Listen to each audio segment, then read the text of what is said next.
Hey guys, welcome back to the Revive Stronger podcast. I'm your host, as always, Steve Hall, and today I have Paul Revelia on the podcast. Hopefully you've heard of Paul. If you haven't, you're going to discover someone and you're going to want to go follow him.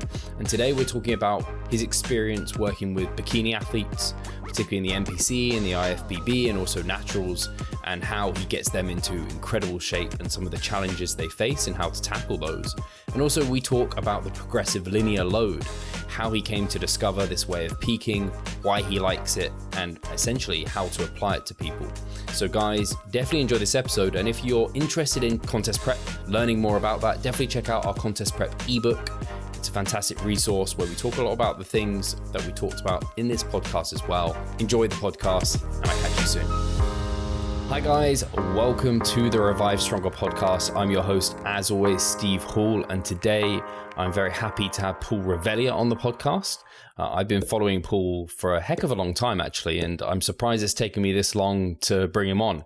I don't know where I first heard of Paul, but I would hear his name regularly. I think it was on Lane Norton's old podcast where he would give Paul a shout out within like the credits or within like an advert.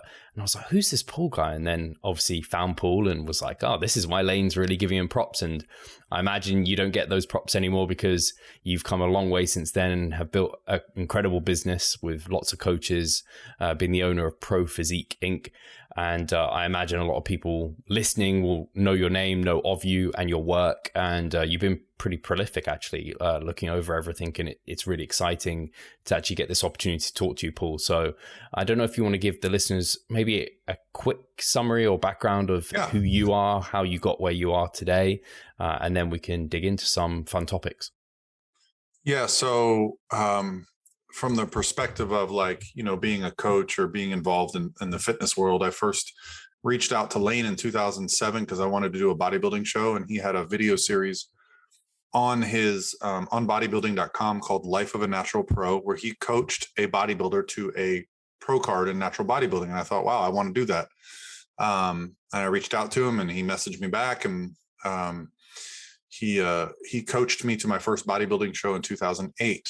All along the time when this was happening, there was kind of this movement going on, at least on the message boards and the forums back then on bodybuilding.com about, what is the best way to be in contest prep?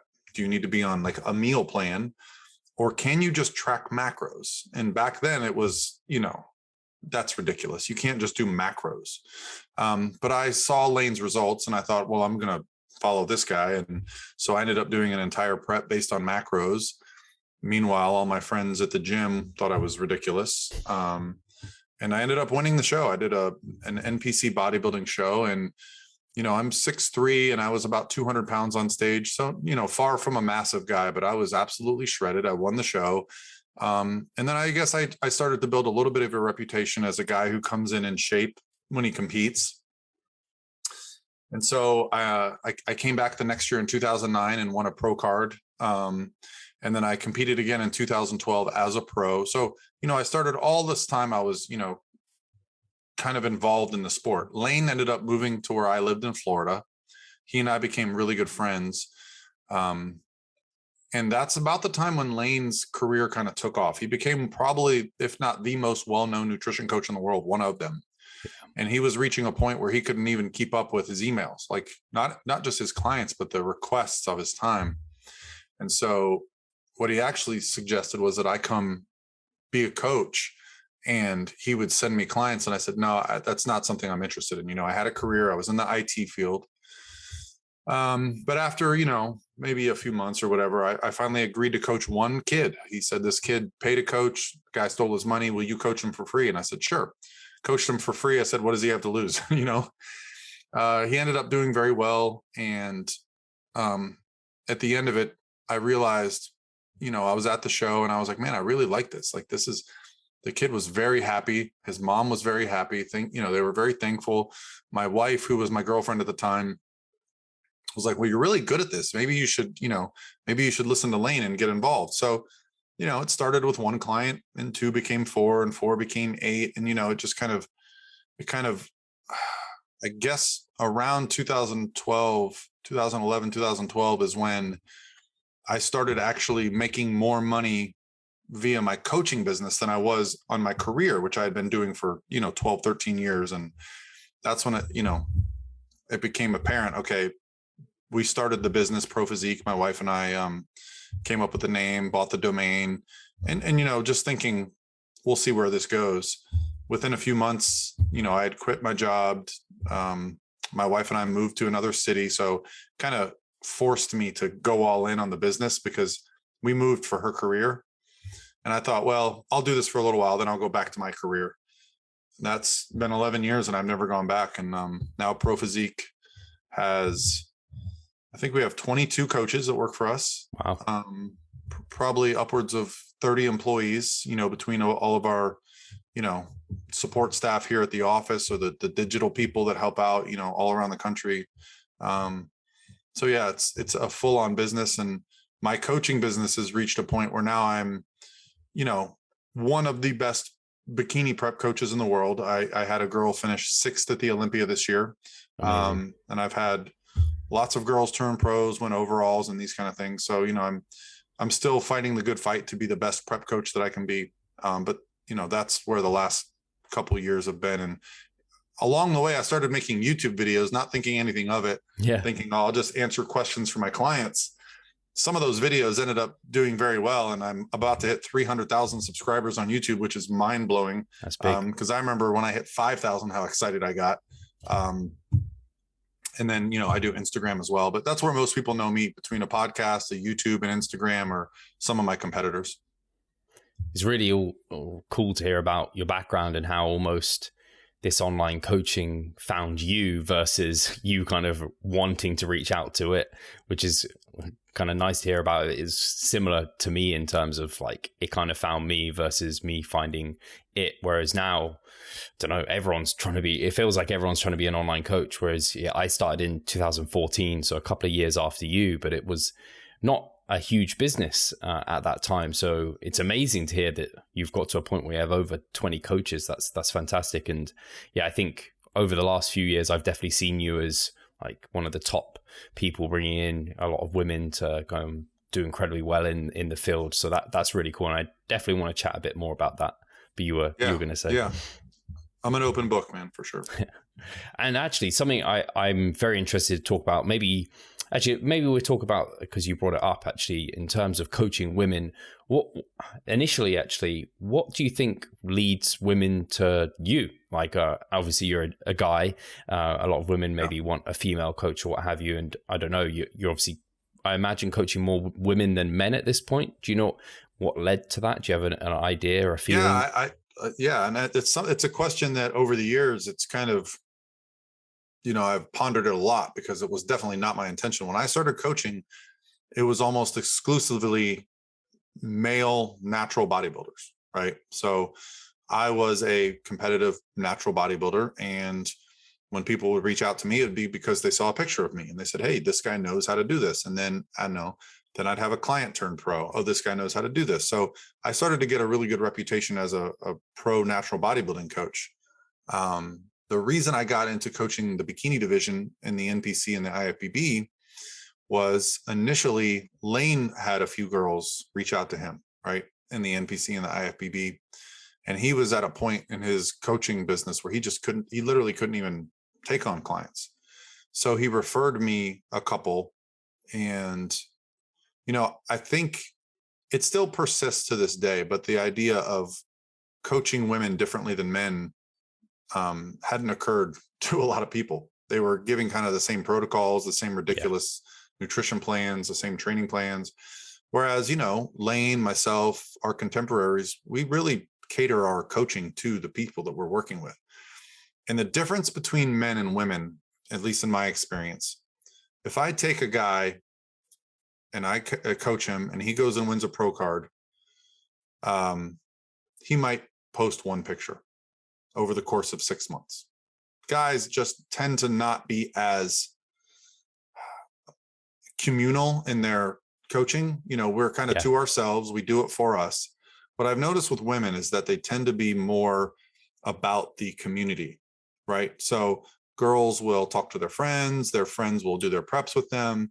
And so when I started having success with female competitors, what I would notice was like immediately all their friends would want to be coached by me. Right. So this is literally how it happened. I had a girl get a pro card, and within a few months, I just noticed, lots of inquiries coming from that direction. And it fits my philosophies and style of coaching, very well. And I think the bikini division, when it came around, I mean, I thought it was ridiculous too. In 2009, when I saw a bikini show, I was like, this is ridiculous. These girls are in like off the rack bikinis and they don't even look like they work out.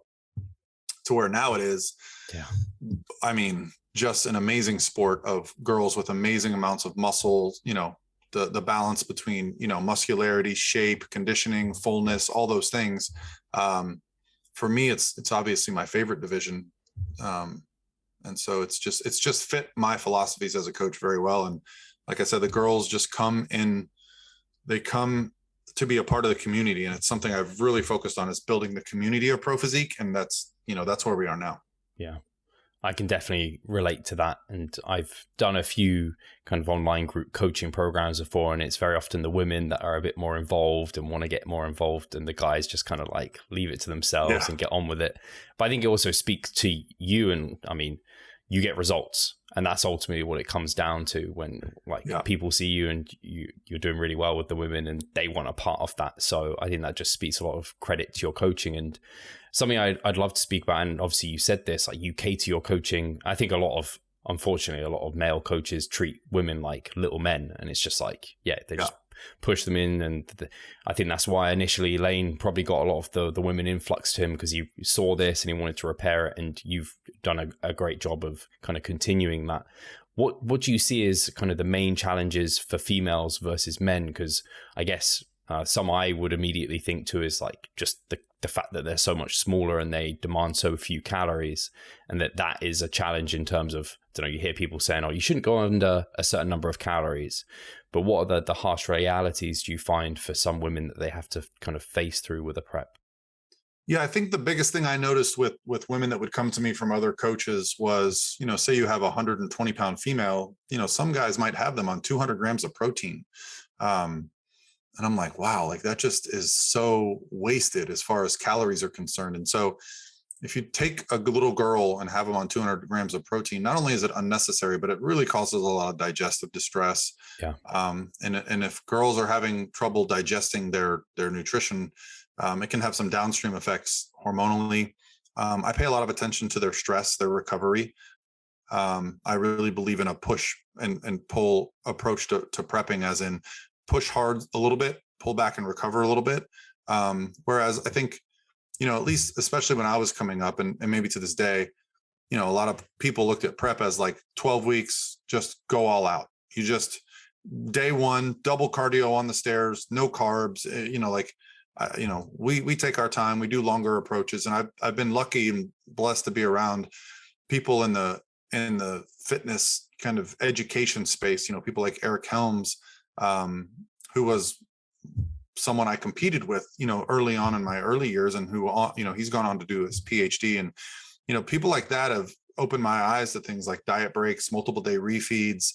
I myself went back to school and started studying exercise science. And I noticed that there was a lot of misinformation around things that we do in the gym. And I think just kind of boiling it down to things that work and don't work for females has really allowed me to have a lot of success with them. I pay attention to their overall well-being throughout the prep. It's not just like, here's your prep, good luck. It's, with our check-ins, I'm sending a video every week. I'm asking follow-up questions, trying to understand the role of stress, sleep, recovery along the way, because ultimately you got to have a happy person to be successful in prep. And so maybe that's it. I think I'm uniquely qualified in some ways because I'm very empathetic.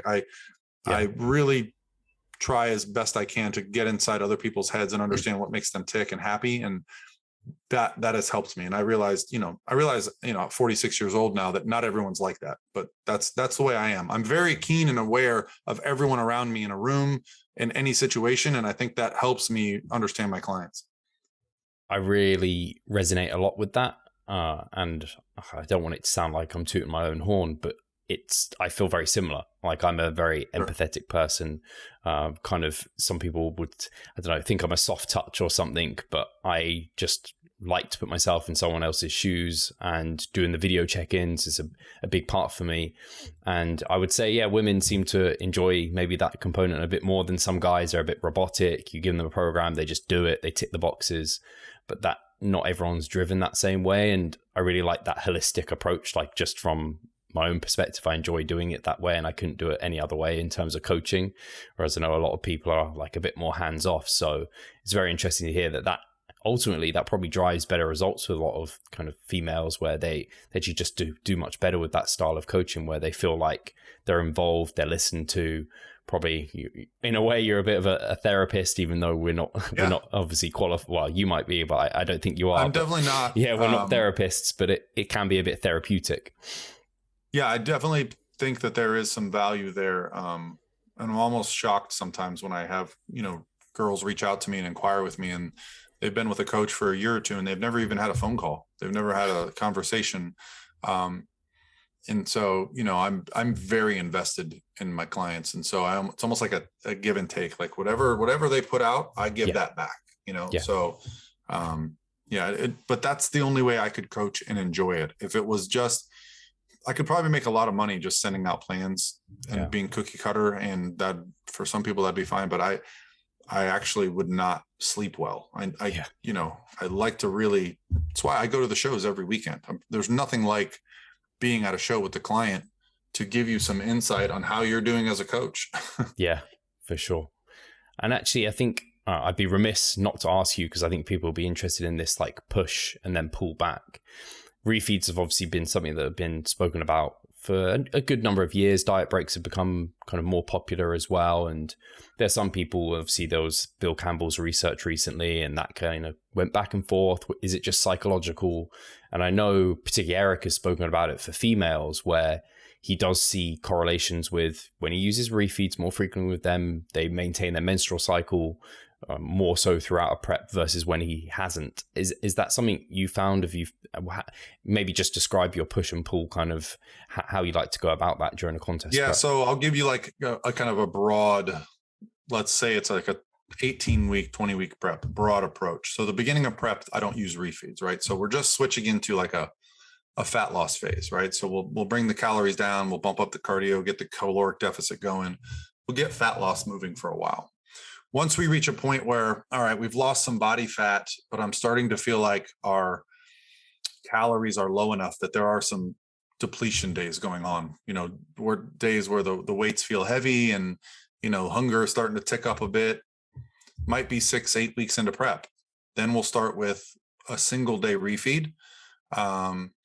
And then the next time I have to adjust, I'll probably move to a double day refeed. This is probably the bulk of prep for me, is 5 low days, 2 consecutive high carb days. And just so you guys have like an idea, let's say someone's on like 140 carbs for their low days. Their high days might be 230, right? 240, 2 days in a row, right? That's going to be the bulk of prep. Now, when we reach a sticking point, and everyone reaches a sticking point, it just depends how aggressive we have to get. I do not like to go, for most girls, below their body weight in carbohydrates. Once you go below your body weight in carbohydrates, what I find happens is the body starts to conserve energy. And by that, I mean, yeah, you might be eating less and you might be doing more cardio, but the rest of the day, you're going to conserve energy like a mother. And so you're basically just trading lifestyle activity for cardio and low calories. So instead, what I'll do is I'll say, okay, here's what we're going to do. I'll make up a client name. This is Sarah. Sarah's doing 45 minutes of cardio and she's on 140 carbs and she's dropping weight, but we've stalled here. And so what I'll say is, hey, Sarah, what are you doing this weekend? Oh, nothing. I'm like, hey, do you want to make a push? Sure. All right, Sarah, for 2 days in a row, we're going to do 45 minutes AM and PM cardio, and we're going to drop your carbs down to 100 grams just for 2 days. But when you're not doing cardio, I want you to go for 3 walks. I want you to get 10,000 steps outside of your cardio. That should take you another hour. You can go to the park, you can go to the zoo, you can walk your dog, you can go to the mall, whatever it is. I want you to, and sometimes I'll even say, hey, I want you to do something that's going to reduce your anxiety and stress. Could be laundry, right? But that type of movement. So for those 2 days, they know, okay, I only got to do this for 2 days. Might be hungry, might be, might have to suffer a little bit. And then I'll say on Monday and Tuesday, we're going to do no cardio, bring the carbs back up to 150, and we'll check in on Wednesday. And without a doubt, that goes very well, right? So how extreme does that get? It just depends how much body fat we have left, how much time there is left in prep, how the response to that goes. Sometimes girls will check in on Monday and be like, Coach, I feel great. Can we do it for one more day? Sure. So, it's very much about, trusting them and listening to your clients as well. And I realize that everybody's different, but sometimes I say, yeah, like, let's trust your instincts. Let's go with it. Right. And then the next day they'll check in and be like, yeah, that was too much. I'm exhausted now. So, it's that's the kind of push pull is I'll give them 2 or 3 days to just get what I consider very aggressive. And honestly, if you're going to compete in a bodybuilding show, you're a little bit crazy anyway, and you usually want to do that stuff. Hey, Pascal here. I just wanted to take the moment to talk about our membership site. Inside, you'll find a thriving forum, an extensive exercise library, courses, presentations, and research reviews. All I need you to do is hit the link in the description below and sign up. It's really interesting, actually. I guess this is based off your experience. If you were to protract that and average it out, so through the week, the averages were all the same, you get better response from more aggressive days and more and coming up. So I guess the push and pull. I would have to say it wouldn't even be close. Very interesting. Because like what I told you about with the conservation of energy, with the production of hormones, with the ability to sleep better, you're just kind of toggling these switches that allow the body to kind of move forward. There's definitely alarm bells that go off in your body when your calories get low and body fat gets low, where you just start to do things that you don't even realize you're doing until prep is over. And you're like, oh, I used to do this and I don't do it anymore. Like I used to play ping pong, or I used to take the stairs, or and you don't even do those things anymore. You don't even realize it. And you mentioned it, steps there. So that is something you have your females, or any of your clients, you're monitoring steps, giving them kind of targets to achieve. Yeah. Well, something I realized, years ago is I'll give you a great story. So I had a client that could not lose weight. I kept adjusting her plan and she wouldn't lose weight. And then one week she checked in and she was down 6 pounds. And I said, what did you do? She's like, I got a new job. I'm like, doing what? I'm a cocktail waitress in a casino. Yeah. And I was like, well, what were you doing before? She's like, oh, I was sitting at a desk as a receptionist. So she literally went from sitting at a desk to walking 6 hours a day and lost 6 pounds. And that was an aha moment for me. There's no such thing as, what do they call it, where you can't lose body fat because you're not eating enough? Like they call it starvation mode or something. Yeah. That doesn't exist. What exists is our bodies have a, hypothalamus that says, man, we do not have enough body fat and enough calories. I don't even want you reaching for the remote control. We've all been there where we're so exhausted, the remote's on the other side of the couch and we just watch the stupid show that's on. If you can prevent that from happening, you can keep fat loss moving. And it's funny, anxiety, stress, those things can actually help you in prep, because when we're mad, when we're anxious, when our brain's on something else, you're not hungry and you'll have more energy to move. So, that's when I started saying, maybe I should start paying attention to what people's daily step counts are. Yeah. So I don't usually prescribe a step count. I usually ask what it is and then just say, let's just make sure we don't go below that. Yeah. Cool. Yeah, no, that makes a ton of sense. I always reflect upon my first prep in 2014. I wasn't tracking steps. I had no real awareness of what NEAT was. And I was working as a one-on-one PT, and I'd just be sitting behind the desk, sitting on the kind of at the computer and doing work on there versus being up and about and on my feet. And my cardio just kept having to go up and up and up. Yep. My calories had to come down.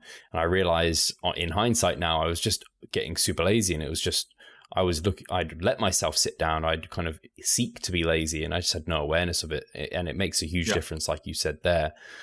In terms of, you said you don't like carbohydrates to go below a gram. Is that a gram per pound or kilo, I guess? Yeah. I realized if you're talking about kilos, what is that? 2.2. Yeah. Cool. Gram per. So let's say for a 120 pound girl, that'd be what she'd be 60 kilos maybe. So it'd be 2.2 her body weight. So yeah. is there a kind of an amount of like for most of your women getting to stage, is there an average amount of kind of cardio they need to do, and how low do their calories have to go? Do some people have unrealistic expectations? Yeah, I'd say, this is something I'd love to do, like data plotting. It's just hard when you're busy as a coach to do the kind of things like that. So I always, I love like people like Brad Schoenfeld and the people that are just always doing research, but I just think you're either a researcher or you're a coach. You can't do both. But yeah, so I typically notice that once calories get to about 10 times body weight, and again, this is pounds, so I apologize. I'd have to do the math on that, but let's say someone's at, 110 pounds. Once their calories get down to 1100, I'm probably doing at least 2, maybe 3 refeed days a week, right? And I'm a big believer in moving more, so I probably won't lower their calories below that, but I will get them doing AM and PM cardio sessions. But a lot of that can be walking. I'm a big fan of walking. So yeah, it's, I would say AM and PM walking. The reason I like both, because you just feel better after you walk. You get up and you move and your blood's pumping and you're awake and you're alert. If you're just sitting all day, that can just go right in. You can get up in the morning, do your workout, and then just don't move the rest of the day. So yeah, I'd say I like AM and PM cardio, not because there's any magic to it, because I just like to get people to move more. Yeah. I always notice my clients drop weight when they go on a trip, because you get up, you go to the airport, you go through security, you get your bags, you get to the car, you get to the room, then you got to find the gym, and like you're moving more than you would if you were just in your normal routine. Yeah. So, and Andrew Huberman, I don't know if you follow him much, but he's got some cool YouTube videos, and he talks a lot about fidgeting. And it's correlation with people that are at or below, like, they're at healthy body weights essentially. And he said they notice in the population of people that tend to maintain their weight easier, they fidget. Like if they get an abundance of calories, they're more active, versus people that are overweight, they get an abundance of calories, they're less active. So you can get people to move more, you're typically going to get a good result.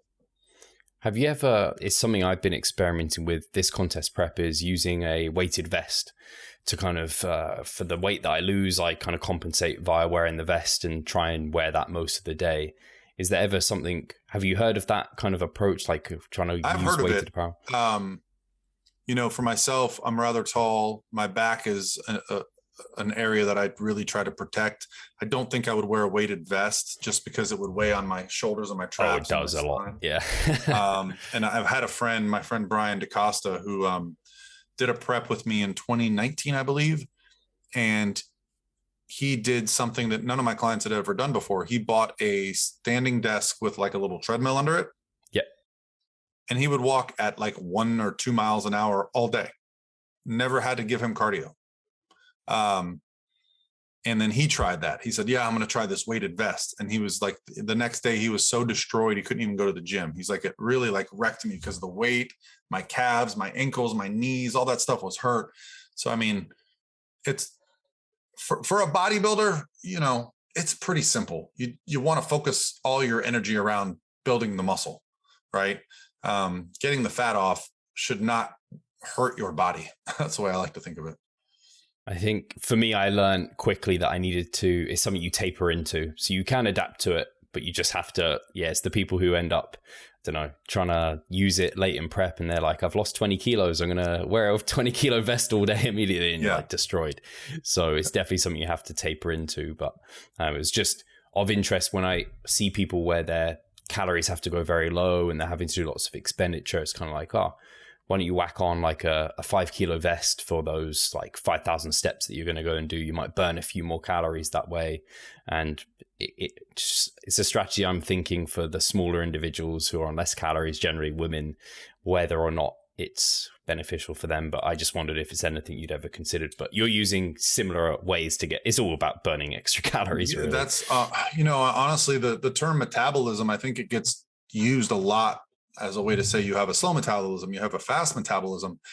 But I think back on the times of my life when I would say I had a fast metabolism and I didn't sit still. I could probably eat 5,000 to 6,000 calories a day and lose weight, but I was literally, nonstop. I was at basketball practice, baseball practice. I would come home and go to my friend's house and we would play football in the yard. Like did I have a good metabolism, or was I just a crazy person and never stopped moving? Yeah. And then likewise in my 20s, when I got a desk job, did I have a bad metabolism because I gained 30 pounds? No, I just was being a lazy shithead. So I think metabolism gets used a lot to just describe our lack of or our increase of movement. And so, I think over time, and if you've noticed my YouTube content, I've really focused this idea on walking and on moving more. And if you look at the research on like the blue zones, which are the 6 or 7 areas of the planet where people's average age tends to reach about 100,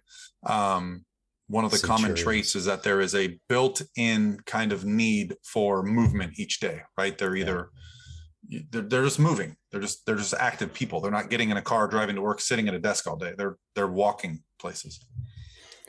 Do you have a rough idea of kind of what your average female bikini athlete, what their step count normally is? Without the cardio? Okay, so the steps that you're counting as cardio, that's separate to their just general step count. Because typically I'm going to add some type of an intensity component to. Okay.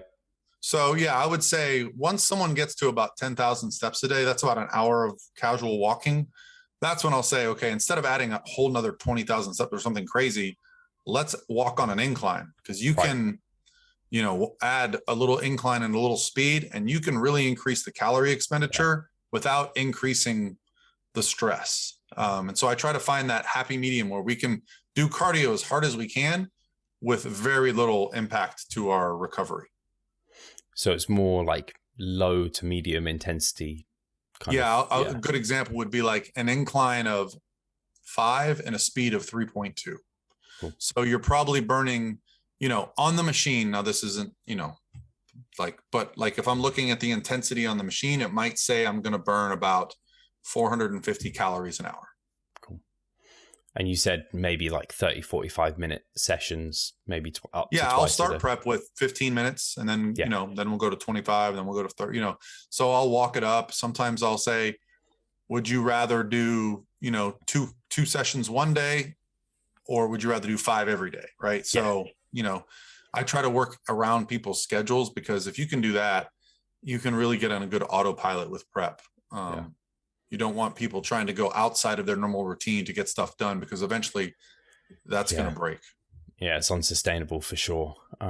Something I'm interested in as well is, at least I've seen it a few times, and I've definitely not worked with anywhere near close to the number of women you have, but to get often the goal, I guess, for male bodybuilders, it's like getting the shredded glutes. For female bikini, it's that glute ham tie-in. Have you found like oftentimes women will get very lean in other areas before that comes in? And have you ever struggled to get that through for some? Do you have any thoughts on to like? Yeah, I mean, men are like women.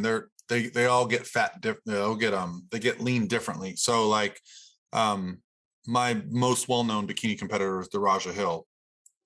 Her glutes and hamstrings tend to get lean before her lower back and stomach, which is a problem, because in the bikini world, you don't want to have separated hamstrings, right? You don't want to look hard, but we have to go there to get her lower back and her stomach to come in. So for her, what we have to do is get her down to that body weight and get her that lean. And then I actually have her train the day before the show very hard in her hamstrings, so that they're sore and they're blurry. Like most bodybuilders before the day of a show, they're not going to train legs because your legs get those blurs. So, you have to find unique solutions for unique problems. Most women, that's going to be the last thing to come off. The glute hamstring is going to be the last thing. So usually their lower backs are tight, their cores are shredded, and they're like, well, how much more do I have to lose? And I'm like, well, hey, I can see it on your hips. So we probably got to lose 3 or 4 more pounds. And, this is, as a natural bodybuilder, this was something that I went through many preps. I would look at myself and be like, I am shredded. Turn around from the back, and I'm like, man, I'm not even close. Yeah. It's another 6, 8, 10 weeks sometimes from the time you have a completely dialed upper body till that comes off. But that's, something Brian Whitaker taught me, was like, when you think you're ready, lose 10 more pounds.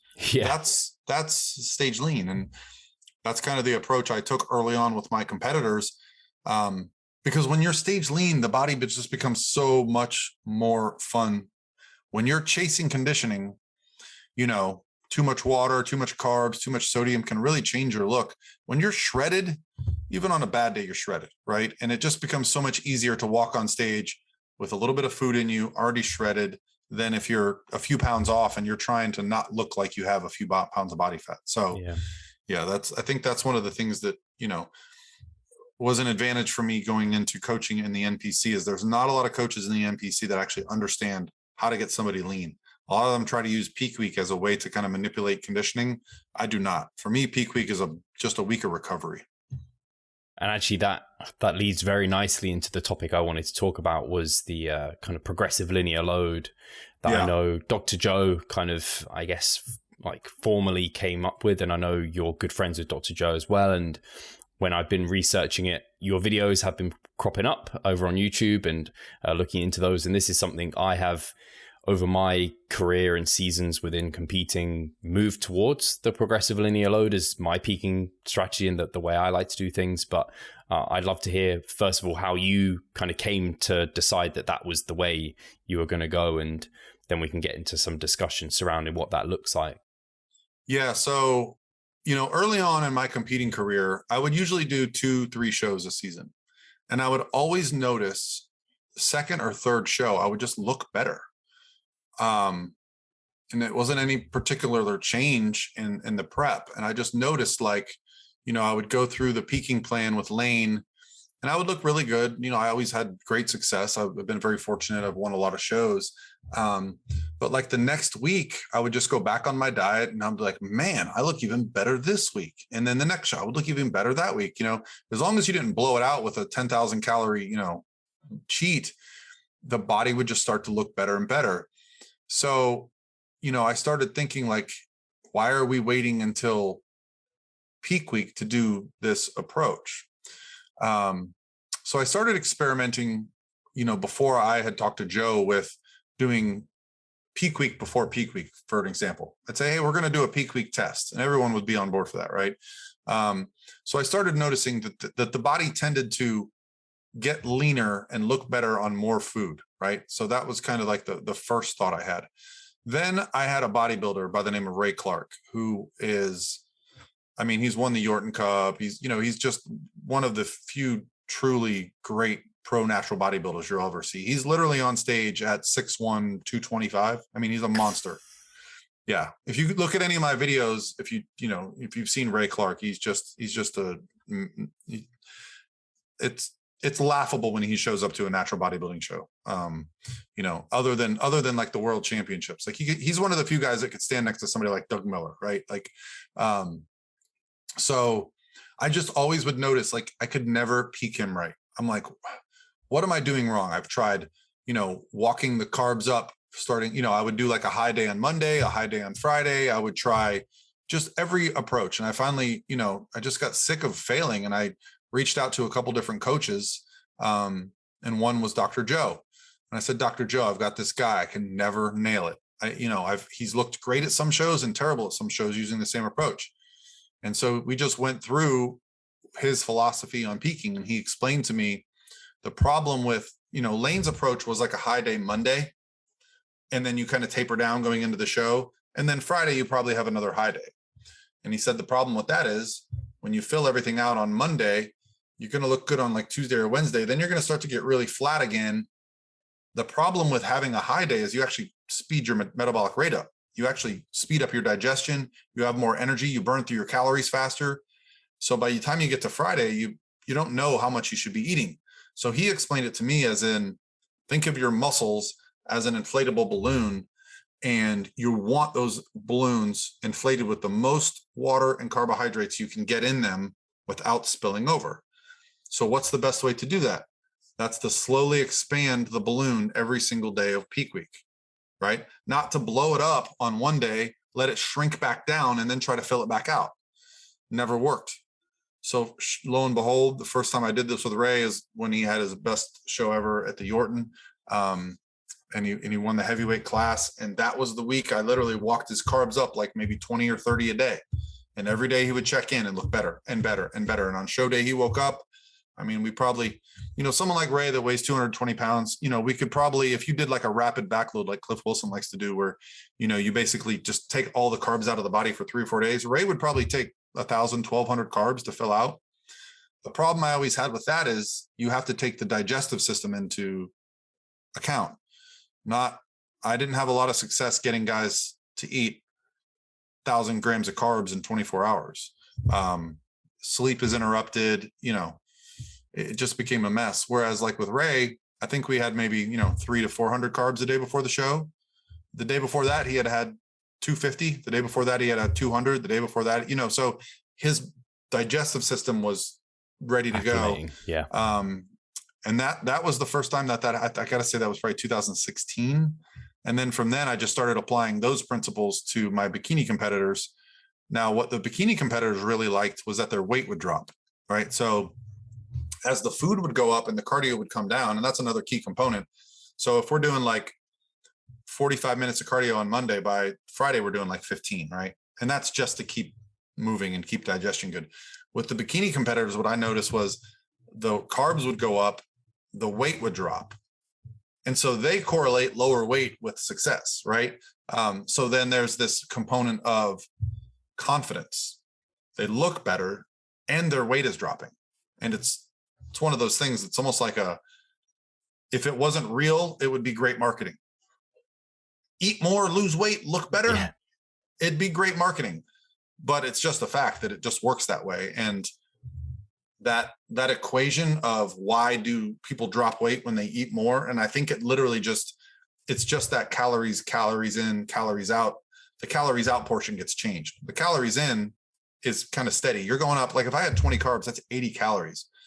It should not cause you to lose body fat. However, it's just enough calories that your digestion is better, hormones are better, you sleep a little better, you probably have a little more movement, right? A little bit more fidgeting.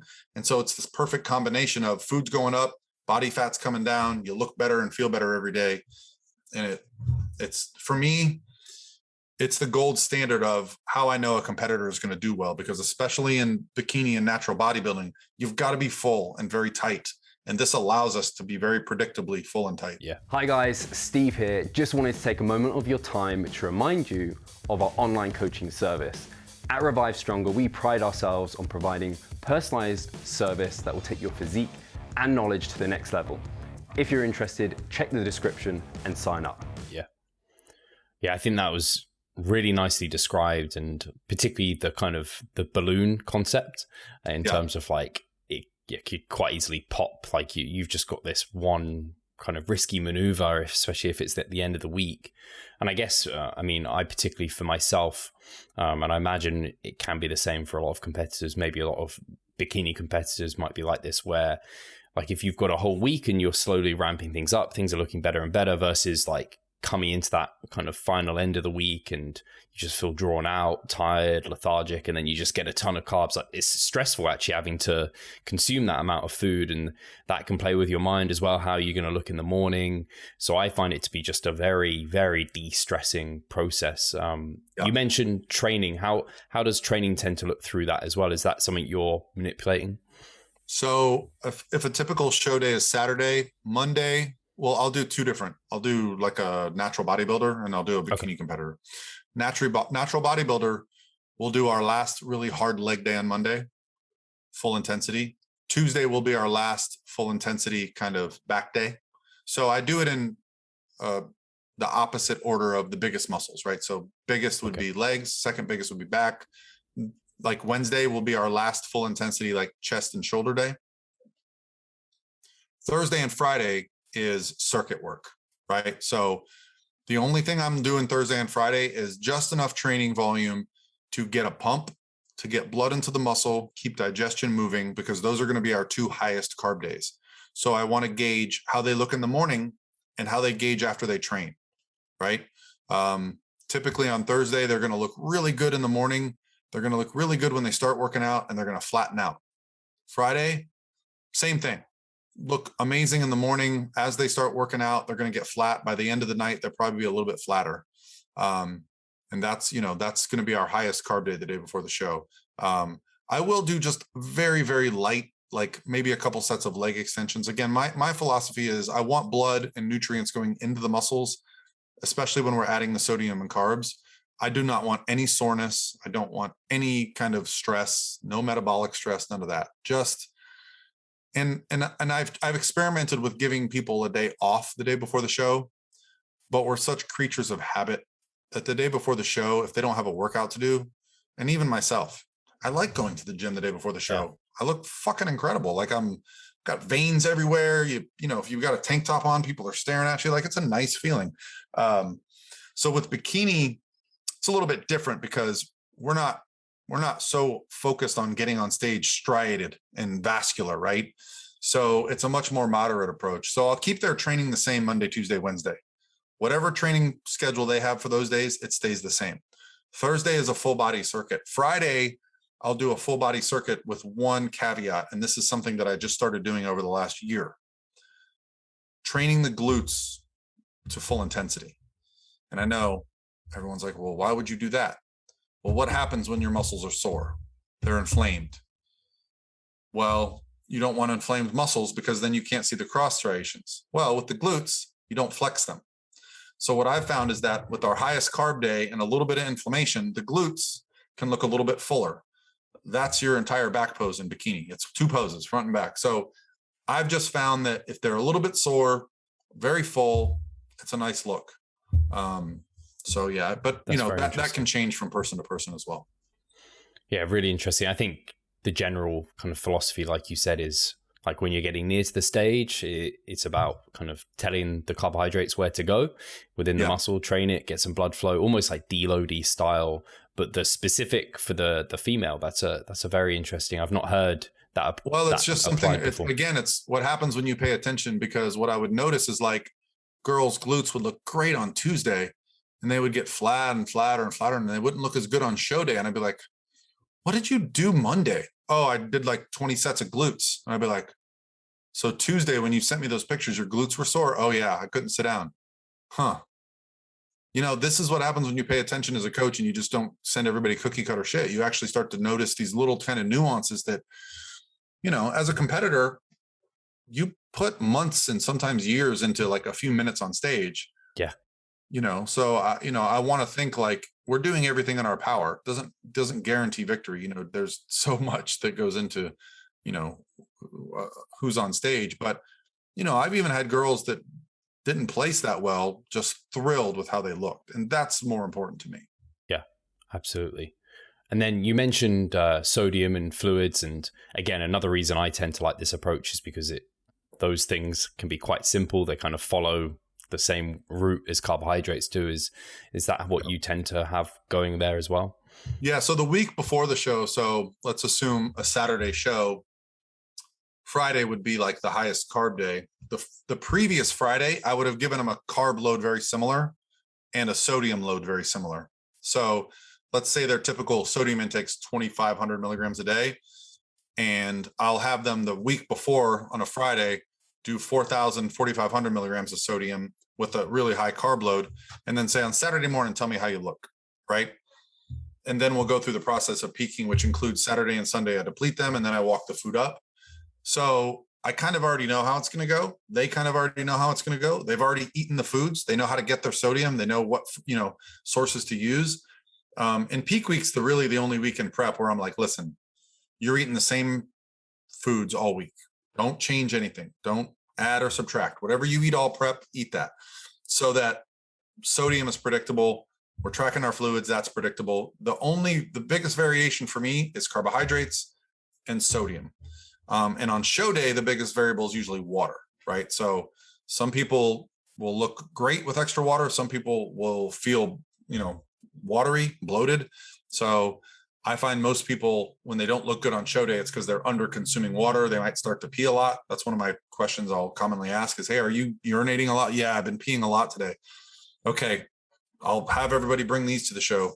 Powerades, pickles, stuff with sodium. Because a lot of people think if you drink water, you hydrate yourself. It's not the case. If you're used to drinking 120, 200 ounces of water a day, like some of these competitors, they are depleting their, you know, electrolytes so fast that you can actually flatten the body out by drinking more water. So you've got to throw in some electrolytes, potassium, sodium with the water. You can't just drink more water. So yeah, it's the same with competitors who on show day, they change their foods and now they're having, don't know, rice cakes with a protein shake or something. It's like, well, now you were previously having like, I don't know, a bowl of oats or something with a load of salt in there. You're having like half a teaspoon of salt. This is why, this is why I started writing like the show day meal plans, because I'd be like, what do you eat for breakfast every day? Oh, great. You have 2 eggs, some egg whites and this and that. And do you salt it? Yeah. I say, have that same exact breakfast, right? Because that's what you want. You want the consistency with the sodium. The body can change when you're under 10% body fat or whatever you're at. The body can change by the hour. It's crazy. Anybody that's done a bodybuilding competition knows, like, you can literally go in the gym looking terrible and walk out feeling like Conan, like it can change in an hour. So, yeah. Is there anything when like you've been doing the peaking approach, like the kind of training the glutes the day before the show hard, anything you see people like do particularly like well or wrong? Like, is there anything you're like, this is something you had to watch out for? Well, I wouldn't add any new movements, right? So let's say we're doing a little circuit and you see a machine you've never seen before and it's like a lying leg curl and, maybe it's a funny angle. I wouldn't recommend it. I wouldn't recommend adding any movements you haven't done. I'd err on the side of under training than I would of even slightly overtraining. So yeah, I mean, you just gotta, it can be difficult because you look so good and you feel so good that you want to train a little more, but remind yourself that the training is only to continue the filling out process. It's not meant to, you can do all the training you want Sunday after the show when you've had some carbs and, but yeah, that one of the things I end up telling my competitors is like, hey, like, do your job and then go home. Yeah.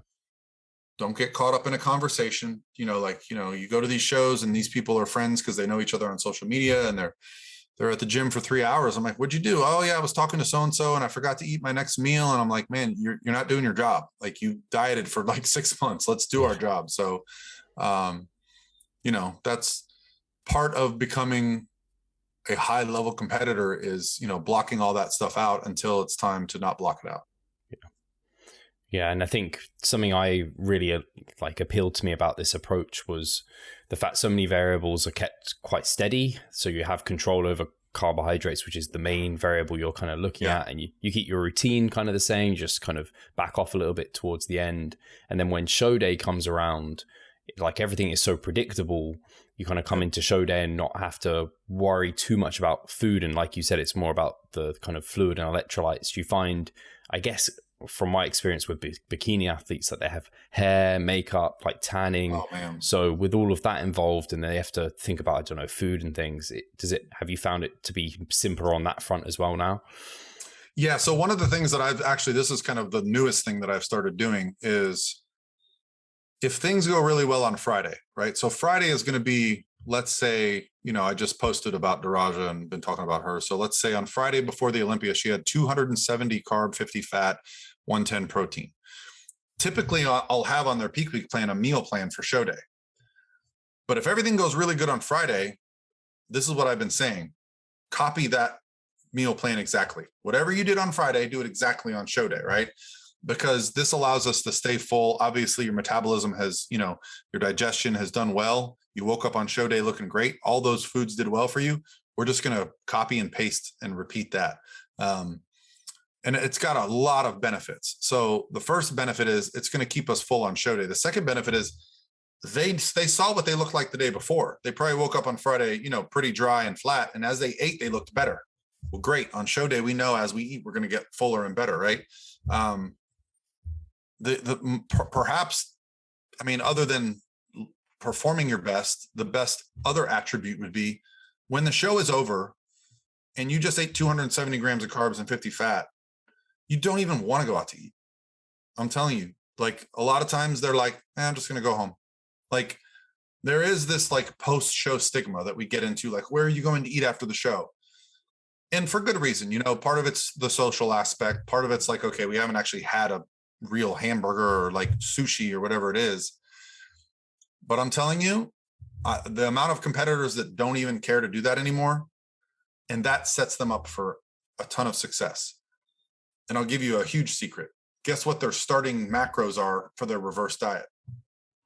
The macros they hit on Friday, which is probably more than they started prep with, right? So, the conversation now when people ask me, well, what do? Do you reverse diet? Do you recovery diet? I don't do any of it. My girls are eating more at the end of prep than they were when they started prep. Simple. So I don't need to reverse them. We'll start reversing from there if they want, but that's their off season right there. Like they're eating more than they were to start prep. In some cases, more than they were eating in their off season.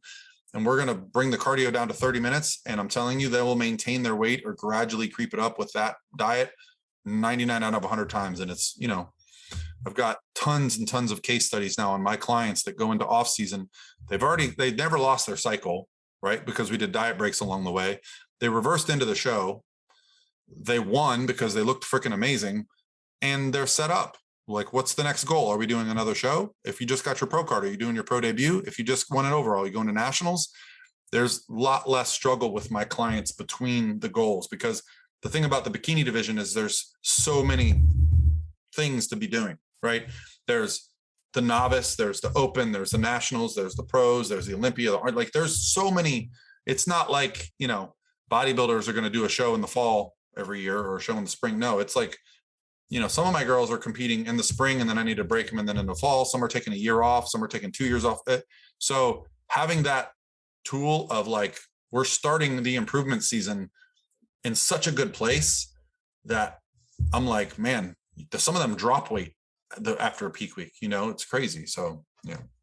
That's really interesting to hear about kind of matching the Friday food on the Saturday, because my kind of approach towards utilizing like the progressive linear load was almost like, once I've come into the show day, like you've loaded the glycogen, like you've done your job. You're not going to store the glycogen, like the food you're eating on show day isn't really impacting your physique apart from the fluid and the sodium.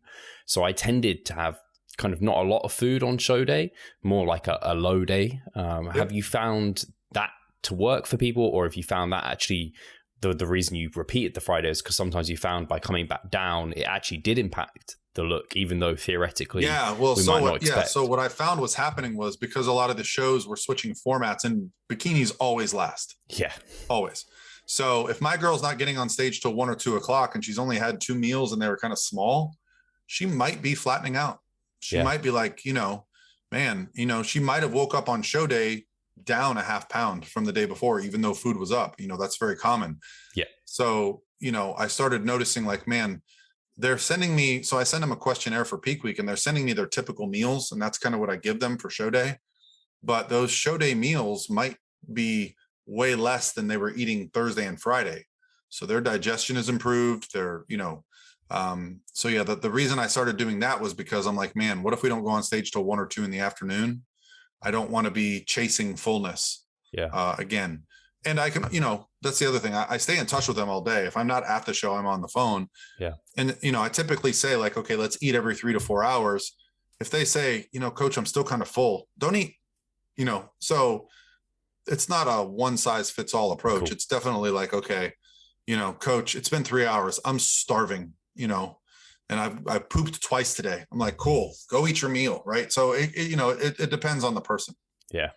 And I think that's one big take home as well, in that, like, not that you've said it, but I know you will be taking kind of visuals. I think you did actually say it, just particularly towards the end of the week, where you're getting like post-show view, like post-training, kind of how they're looking in the morning, how they're looking.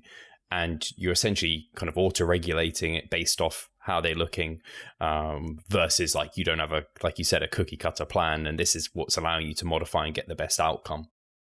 Yeah, I mean, I've seen it so many times now. I know what I'm looking for, but I used to really zoom in on those pictures and be like, what are we seeing now? But now I just, I typically say, I want to see pictures when you wake up, like a typical, first thing in the morning, let's see pictures. And then I would like you to take, and part of I have 2 reasons for this. I say, I would like you to take some workout selfies or some post-workout selfies. The first reason for that is I want to see if they have a pump. I'm looking for some like veins. Yeah. I'm looking for some striations in the shoulders. The other reason is I want them to get some confidence. So I'm like, take some pictures, post it on the internet, get people like, wow, you look crazy, because I think sometimes we second guess how good we look. Anybody that's dieted down and done a show, I've definitely taken pictures and looked at them on my phone and been like, oh, I look like shit. And then 6 months later, I look through those pictures. I'm like, God, I remember taking this picture and thinking I looked terrible, and I looked amazing. But your prep goggles, you only see the flaws. The leaner you get, there's an inverse relationship. The heavier you get, you only see the positives. The leaner you get, you only see the negatives. Absolutely. Paul, I think I could talk to you about this for ages, and I'm sure I'll have to invite you back on the podcast, but I just want to say a massive thank you for coming on, taking the time. I want to make sure if people want to, of course, find out your YouTube, your Instagram, where should they head? Yeah, I mean, the easiest thing is just type in my name. It's good to have a unique name. So it's Paul Revelia, Revelia. That is my YouTube. That is my Instagram. My website is prophysique.com. And we have our own podcast called The Pro Physique Code, which is basically, all 20 something coaches, we kind of randomly discuss different topics. If there's something going on, like one of our events, the Olympia, we'll talk about that. But, we have such a cool, diverse group of coaches. Some of my coaches focus on like postpartum women. Some focus on, over 50 bodybuilding men, So the nice thing about having the team of coaches we do is that we have kind of a specific coach for each niche. A lot of people think of Pro Physique as like, oh, it must be a prep business. I'm the only fully prep coach, right? That's just my kind of passion. But, obviously we want to help people in all walks of life. And then my favorite thing coming up right now is our Pro Physique Transformation Challenge. So last year we gave away $50,000. Each male and female winner took away $15,000 cash money. It's 90 days long. It starts in January, and we provide diet training. We provide a private community. We have coaches in there answering questions. I'm even thinking about offering like a reduced price coaching for people that are interested in getting coaching for the goal is just to, I think back to the bodybuilding.com days, and they had that transformation challenge every year, and that kind of went away. And I thought, I want to do that. So this will be our third year doing it. And we had just under 2,000 people last time. So I'm hoping we can get to like maybe 3,000 this year, right? Because the more the entries go up, the more the prize money goes up. So, maybe someday I can give away $100,000, 200,000, something, So the goal with that is not, it's not a money grab. It's literally just all the money we make from it, we put back into the business for the next one. So we've actually built an app that is going to be free for the people that are in the transformation challenge this year. I'm not even going to say the name of it yet because I don't want to, but we've built an app, and that's going to be cool. Very cool. That's a big amount of prize money. So yeah, definitely if people are interested in that for the new year, they can hop on that and definitely check out the rest of Paul's stuff. And I'll have to check out the podcast actually, because I don't think I've actually seen that, but it sounds right up my street. So I'll be digging into that. Yeah, I'm pretty terrible about sharing it. We're going to work on having some guests on in the year ahead. I've had Brett Contreras on and Dr. Campbell, and Lane just lives around the corner from me, and but he and I we don't cross paths that much. We're both so busy with kids and work and stuff. So I've got some friends in cool places that I want to get on the podcast. It's just, it's, it'll happen. Everything's super busy, which is good. But at the same time, I want to do more. So yeah, for sure. Guys, thank you so much for tuning in, and we'll catch you soon. Take care. Thanks, Dave.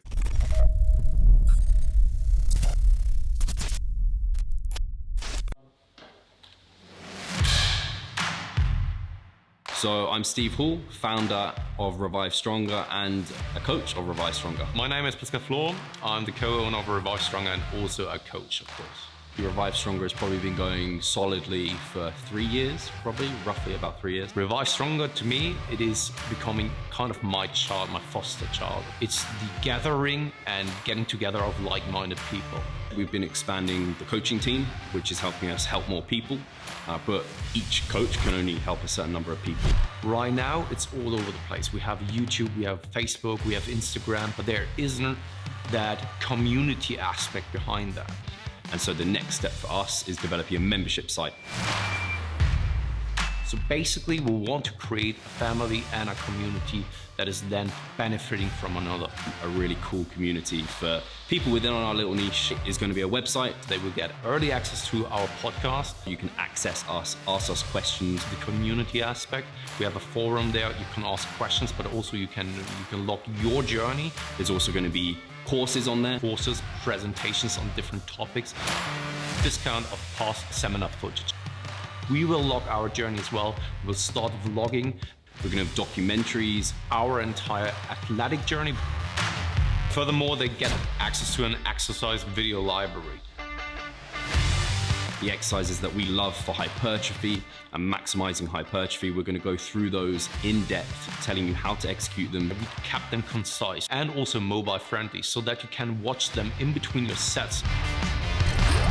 I'm super excited to grow this community. The amount of value that we're going to be delivering is huge. And I'd love you to be part of it. You will get so much out of that. I'll see you inside.